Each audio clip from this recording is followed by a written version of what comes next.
Logirians, welcome to Logiri. I hope you have subscribed to Logiri's YouTube channel and hit that bell notification on. How to prepare for legal aptitude for CLAT 2022 and CLAT 2023. This video is going to be a really detailed video, so do not miss at all and watch this video till the end to understand that how you should prepare, so that you know that why you are doing what you are doing. Because I'm not just going to give you directions, do this, do that. No, I'm also going to give you reasons by analyzing the previous year question papers of CLAT, right? So by the end of this video, you will be able to decide the books that you should study from, because I think one of the major problems that you guys are facing is that you do not know that which book you should buy, from which book you should study legal aptitude, since there are so many options available. So we are going to see each and every book. I have bought the book for you, and we are going to dive in right now in this video and check out that which book is going to work for you.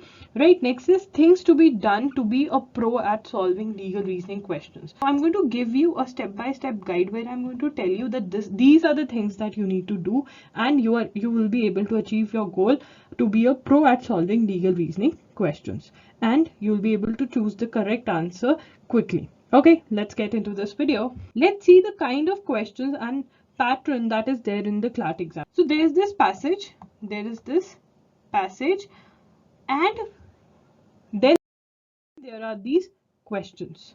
ठीक है ना? So the pattern is passage followed by questions.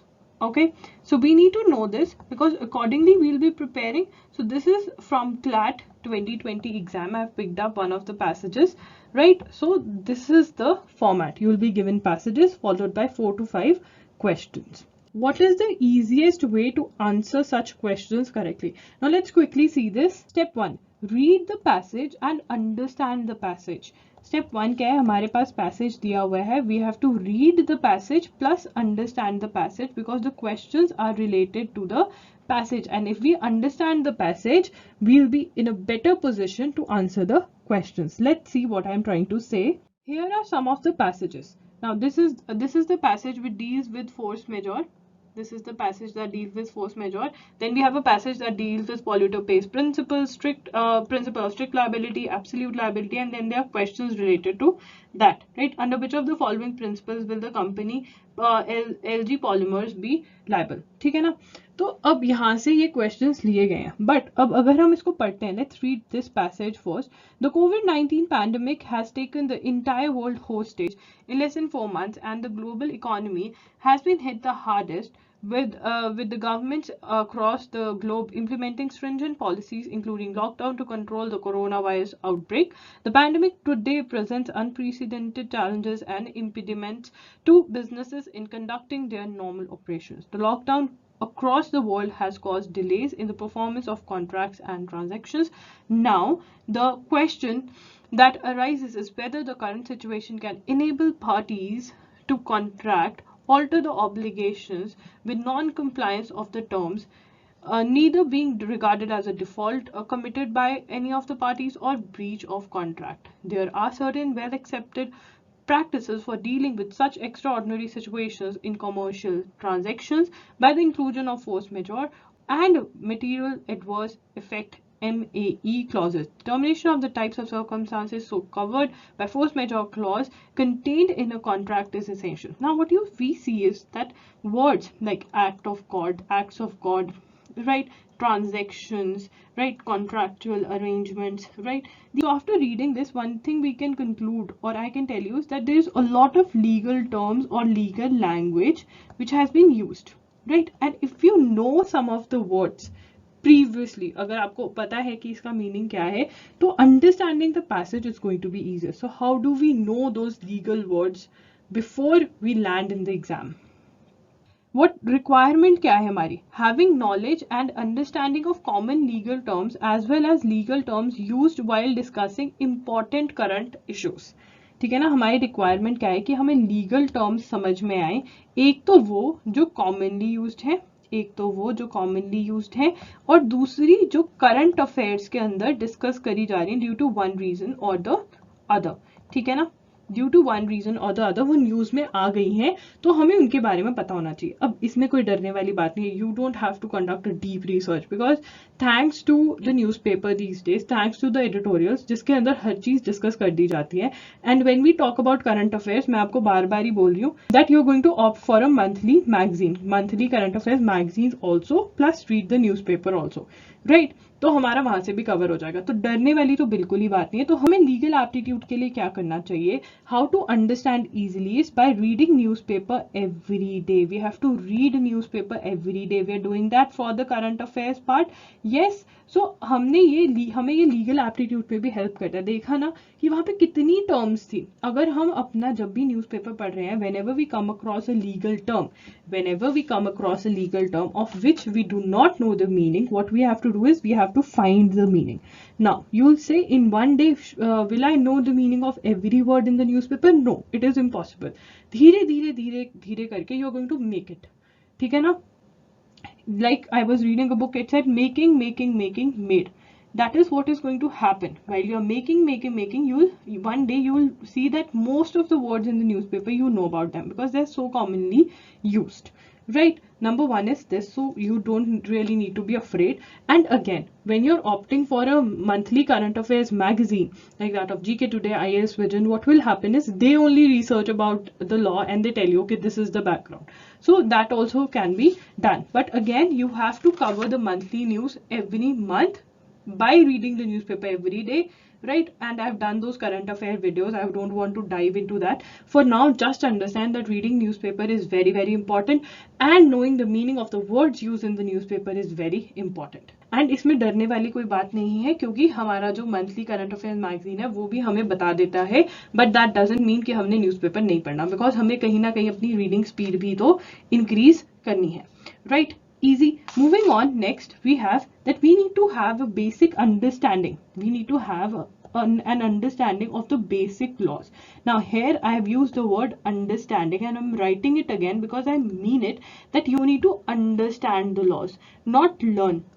Learning की जरूरत नहीं है, understanding. हमने जब force majeure वाला आर्टिकल पढ़ा, पैसेज पढ़ा, उसके अंदर कॉन्ट्रैक्ट से डायरेक्टली रिलेटेड कोई क्वेश्चन आए ना आए, बट हमें वो अंडरस्टैंड करो, इन्फोर्सिबिलिटी क्या होता है, ठीक है? वो जो वर्ड्स, जो लीगल वर्ड्स हैं जो हम बार बार पढ़ते हैं तो हमें वो पढ़ने की आदत हो जाती है, तो वो हमें हेल्प कर रहे थे, ठीक है ना? पहले आते थे डायरेक्ट क्वेश्चंस, अब नहीं आते, बट वो हमें हेल्प करे। हमने एक्ट्स ऑफ गॉड देखा जो टॉर्ट्स के अंदर आता है, ठीक है ना?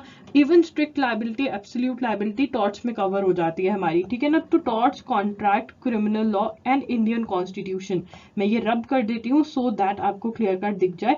ये चारों टॉपिक्स तो हमने अभी भी पढ़ने, कौन सी बुक में से वो हम डिस्कस करेंगे। तो हमने क्या पढ़ा? हम we have to read the newspaper, number one, we have to find the meaning of the words, legal terms specially जिसका हमें मतलब नहीं पता, we have to understand the basic laws, that is torts, contracts, criminal law and Indian constitution, right? And step 2, देखिए हमारा step 1 क्या था? Step 1 was understanding, ठीक है ना? वो हमने देख लिया कि हमें न्यूज़पेपर पढ़ना पड़ेगा और बेसिक टर्म्स, बेसिक लॉज पढ़ने पड़ेंगे to have a better understanding, that is done. Next step is marking the important parts और लाइन्स फ्रॉम द पैसेज। ये मेरा पैसेज है, ये मेरा पैसेज है, मुझे ये समझ में आ गया। अब मैं किस पे आ गई? क्वेश्चंस पे आ गई। अब क्वेश्चंस आंसर करने के लिए अगर मैंने पैसेज में इंपॉर्टेंट पार्ट्स ऑलरेडी मार्क करे हुए हैं, तो मेरा जो थर्ड स्टेप है जिसमें कि I have to choose the answer by को relating the legal part from the passage, by को relating the legal part from the passage to the question and choosing the correct answer. So basically option. So basically हमने क्या करना है? We have to choose the correct option by correlating. हमें relate करना पड़ेगा, हमें analyze करना पड़ेगा, ठीक है ना? लॉ को उठाकर क्वेश्चन में जो दिया हुआ है उसके साथ। उसके लिए हमें पता होना चाहिए हाउ टू फाइंड आउट कि लॉ कहाँ पे दिया हुआ है पैसेज में। सबसे पहले तो read the questions before you read the passage, know what you are looking for. It is very important that you read, not read, you should skim. Skim मतलब quickly run through the questions don't go into the details में नहीं जाना है, don't go into the details, just quickly run through the question so that you know that what you are looking for. Passage के अंदर तुम्हें ढूंढना क्या है, उससे क्या होगा, तुम्हारा पैसेज बहुत जल्दी पढ़ा जाएगा। देखो, एक तो सिचुएशन है कि तुम पैसेज बिल्कुल अच्छे से पढ़ते हो, जो तुम्हें इंपॉर्टेंट लगता है वो मार्क करते हो, एंड फिर क्वेश्चंस पे आते हो, एंड फिर बार बार पैसेज पे जाते हो। दूसरा है तुम क्विकली फटाफट से क्वेश्चंस देख लेते हो, तुम्हें पता चल जाता है तुम्हें क्या ढूंढना है, पैसेज में जाते हो, उन चीज़ों को मार्क करते हो, रिलेट करते हो और आंसर करते हो, right. That is a better option again, but whatever you find better, you can opt for that, but this is one thing that you can do. Next is to create an intuition that what kind of legal principles are usually there.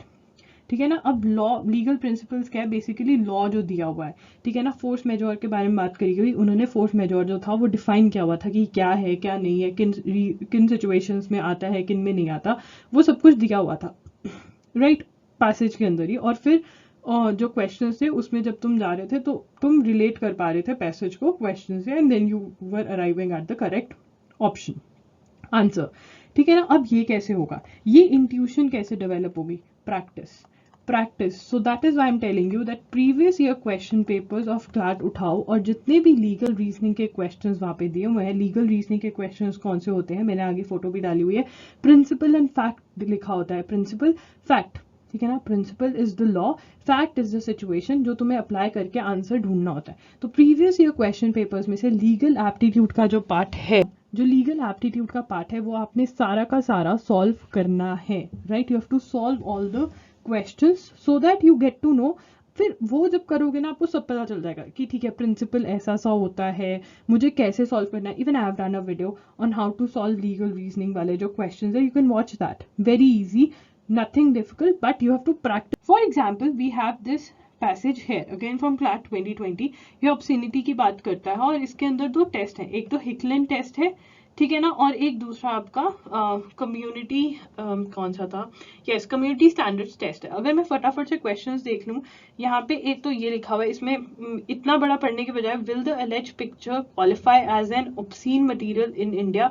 चलो ठीक है, मैंने ये पढ़ लिया इतना quickly, मतलब मैंने ये सब छोड़ दिया, मुझे अभी नहीं पढ़ना है, ठीक है ना।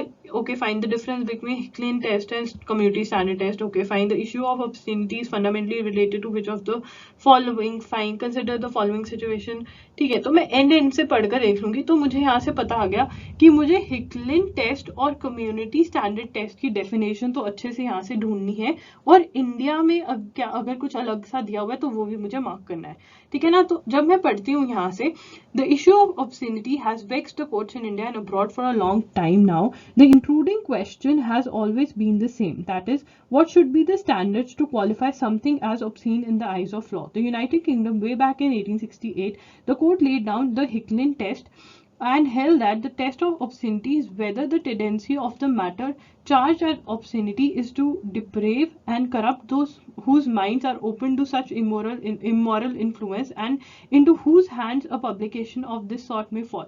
Hickling test postulated that a publication has to be judged for obscenity based on isolated passages of a work and considered out of context and judged by their apparent influence on most susceptible readers such as children or weak-minded adults. However, this test was later rejected by most of the jurisdiction. There were many judgments where it was stipulated by the Indian courts that obscenity has to be judged in the context. अब यहाँ से मुझे पता चल गया कि जो Hicklin test है ये बहुत was rejected and there was main judgment where it was stipulated by the Indian courts, या Indian courts की बात आ गई तो important है, obscenity has to be judged in context of contemporary social norms, current social attitude of the community and the prevalent norms of susceptibility in relation to the matters in issue, ठीक है, in so and so judgment. These judgment indicated that concept of obscenity would change with the passage of time, and what matter had been obscene at one point of time would not be considered obscene at a later one. This came to be known as community standards test. अब यहाँ पे कहीं ना कहीं मुझे ये वाला जो लॉ था, ये हैकलिन टेस्ट का था और ये कम्युनिटी स्टैंडर्ड का मुझे लॉ कर दिया, ठीक है ना। उसके बाद upholding the community standard test held that complete message and context of objectionable scene firm picture etc needs to be examined in order to find out whether the alleged material is obscene or not, ठीक है ना।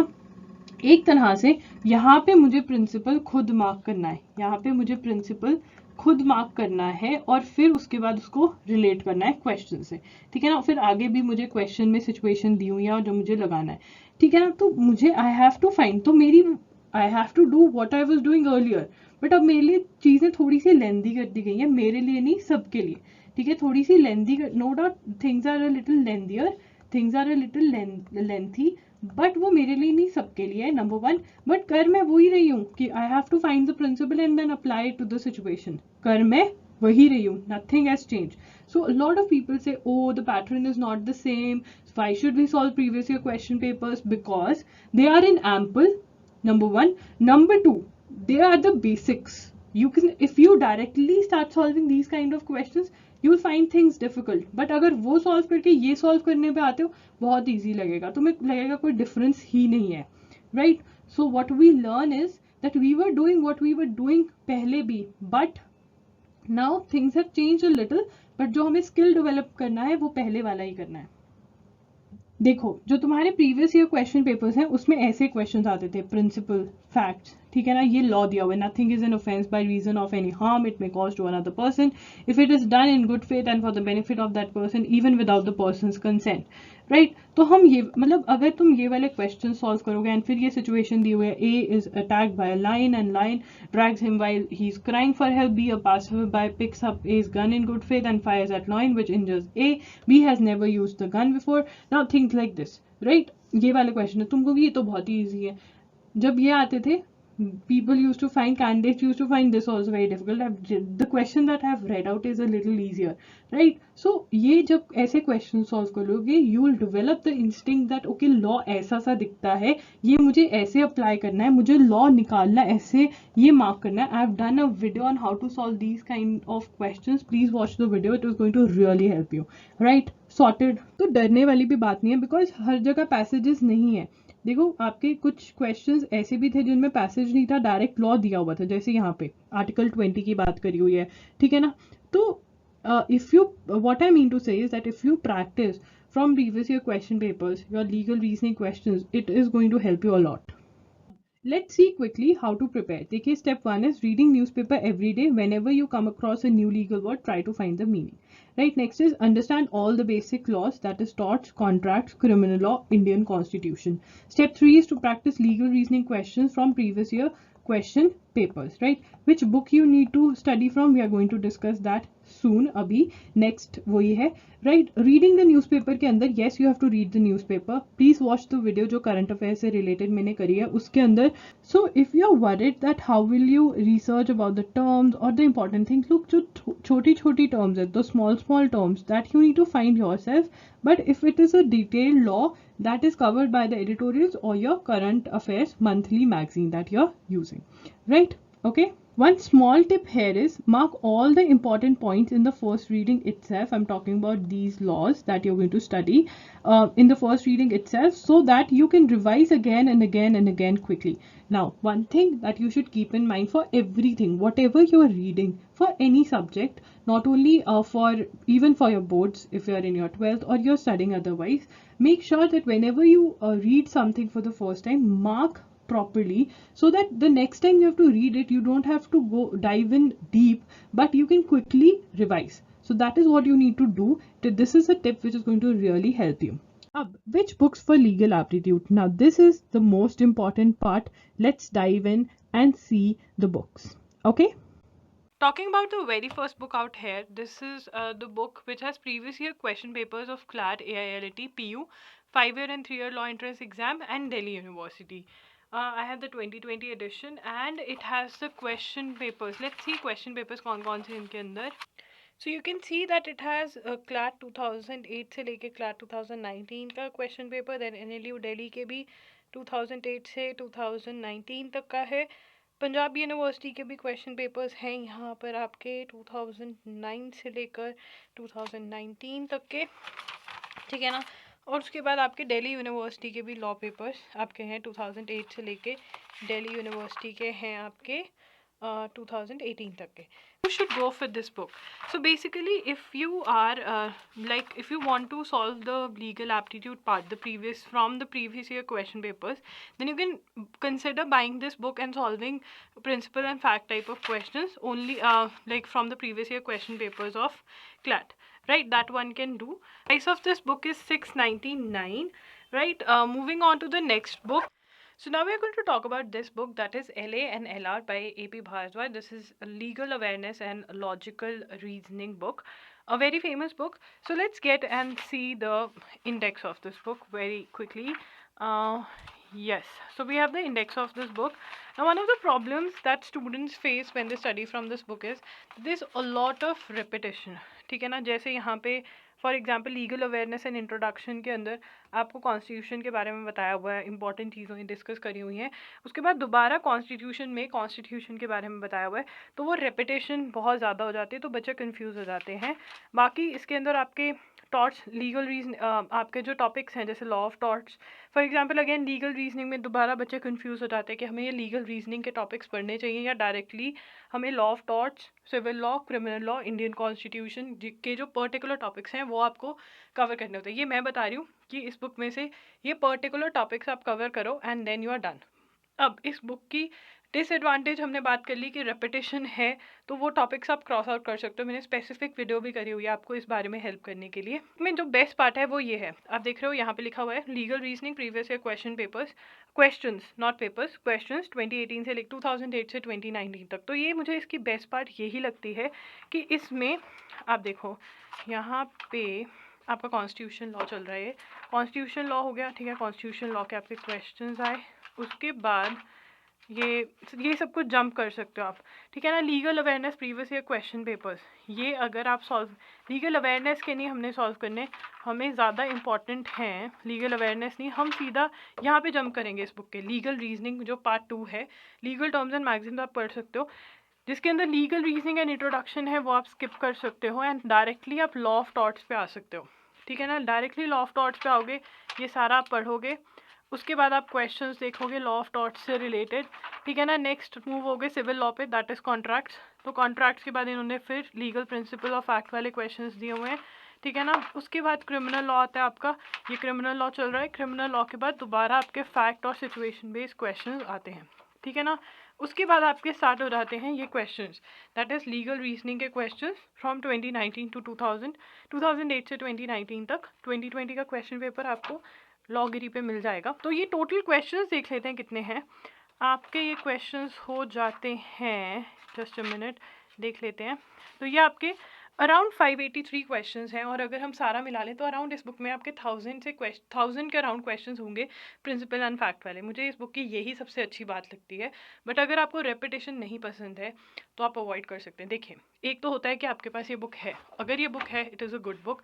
सिर्फ जो topics direct है उन पे जाइए, वो पढ़िए, क्वेश्चन सॉल्व करिए एंड यू आर डन. एक होता है आपने कोई और बुक खरीदनी है अभी, तो वो तो आप देख सकते हैं कि आपने ये बुक लेनी है, या अभी और भी जो बुक्स हैं वो मैं आपको दिखा देती हूँ, देन यू कैन डिसाइड. जो नेक्स्ट बुक हम डिस्कस करने वाले वो है legal aptitude workbook by AP Bhardwaj. Again ये भी AP भारद्वाज है, वो वाली बुक भी AP भारद्वाज की थी, ठीक है ना. अब बहुत बच्चे कंफ्यूज हो जाते हैं कि क्या हमें ये बुक और ये वाली बुक जो आपकी है, ये दोनों हमें इकट्ठे लेनी चाहिए या नहीं, वो भी हम डिस्कस करेंगे. तो सबसे पहले ये बुक देख लेते हैं. देखो, इस बुक का इंडेक्स खोल के मैं आपको दिखा देती हूँ. तो इसके अंदर बहुत ही शॉर्ट के अंदर इन्होंने लीगल जीके और सारा डिस्कस किया हुआ है आपका, ठीक है ना. और फिर उसके बाद क्वेश्चंस दिए हुए हैं, ठीक है ना.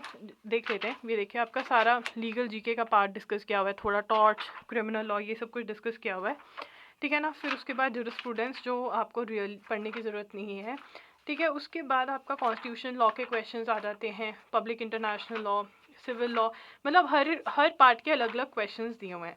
और ये प्रीवियस ईयर क्वेश्चन पेपर्स इन्होंने नहीं लिखा हुआ, तो मैं अज्यूम कर रही हूँ कि अलग से क्वेश्चंस हैं. बट अगर और फिर क्लैट और AILT के इन्होंने कुछ प्रीवियस ईयर क्वेश्चन पेपर्स दिए हुए हैं, सारे नहीं दिए हुए, कुछ दिए हुए हैं. हम देख लेते हैं कौन से हैं. तो एक तो क्लैट 2019 का दिया हुआ है, ठीक है. क्लैट 2019 दिया हुआ है, क्लैट 2018, AILT 2018, DU 2018-19 ऐसे दिए हुए हैं. DU का 2017 का पेपर.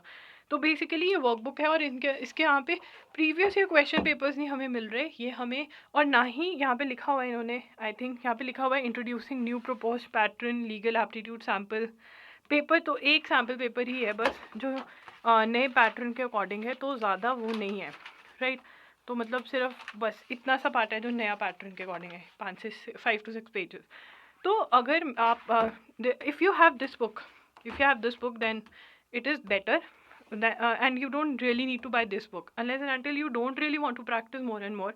बट या ये बुक अगर आप सॉल्व कर लेते हो तो इनफ रहेगा आपका, क्योंकि इसमें प्रीवियस ईयर क्वेश्चन पेपर से जो क्वेश्चंस हैं वो सारे आपके कवर हो जाएंगे, थ्योरी भी आप पढ़ लोगे, ठीक है ना। तो ये वाली बुक की इतनी ज़रूरत नहीं है अनलेस एंड अनटिल आपको और प्रैक्टिस की ज़रूरत नहीं है, राइट। एंड वो प्रीवियस वाली बुक में obviously you have the option to decide for yourself, मैं आपको सिर्फ सजेस्ट कर रही थी। अब बात करते हैं हम इस वाली बुक के बारे में। This is LANLR, legal awareness and legal reasoning, Wiley's की बुक है ये, ठीक है ना। अब इसके अंदर ये बुक भी, इसके अंदर आपको सारी थ्योरी दी हुई है। हम इसका इंडेक्स खोल लेते हैं, जस्ट अ मिनट। तो इसके अंदर हमारी सारी थ्योरी हमें दी हुई है, law of contracts, Indian constitution, law of crimes, torts, miscellaneous, आपका सब कवर किया हुआ है। Previous year question papers CLAT के दिए हुए हैं, AILT की 2018-2019 के दिए हुए हैं, राइट। तो इसके अंदर आपकी थ्योरी अच्छे से कवर की हुई है। ये देखिए आपका लॉ ऑफ कॉन्ट्रैक्ट्स चल रहा है। लॉ ऑफ कॉन्ट्रैक्ट्स के बाद आपका क्या आ जाता है, कुछ क्वेश्चंस दिए हुए हैं लॉ ऑफ कॉन्ट्रैक्ट्स के सॉल्व करने के लिए। मिक्स्ड हैं ये previous year question papers, mixed हैं क्योंकि यहाँ पे लिखा हुआ है, देखिए जैसे ये NLSIU 2005 का क्वेश्चन है, 50 क्वेश्चंस दिए हुए हैं। तो ऐसे ही हर उसके बाद आपके 50 क्वेश्चंस दिए हुए हैं, 50 ही हैं, यस 50 क्वेश्चंस दिए हुए हैं लॉ ऑफ टॉर्ट्स के बाद भी। और फिर ये है आपका सेट, लीगल नॉलेज के प्रैक्टिस सेट दिए हुए हैं, लीगल नॉलेज मतलब जो GK टाइप के क्वेश्चंस होते हैं उसके सेट दिए हुए हैं, ठीक है। उसके बाद यहाँ पे आपका previous year question paper solve किए हुए हैं। तो इस बुक में नो डाउट थ्योरी बहुत अच्छी दी हुई है, बट वन प्रॉब्लम जो है वो हमारे प्रीवियस ईयर क्वेश्चन पेपर्स से जो लीगल एप्टीट्यूड के क्वेश्चंस हैं वो नहीं पिक करके दिए हुए, तो इसलिए हमें ये थोड़ा वो है। तो I think you should choose between 2 books, number 1 is this and number 2 is this. इन दोनों बुक्स में से आप कोई भी बुक बाय कर लीजिए, दोनों they are good, right. These 2 books are there, fine.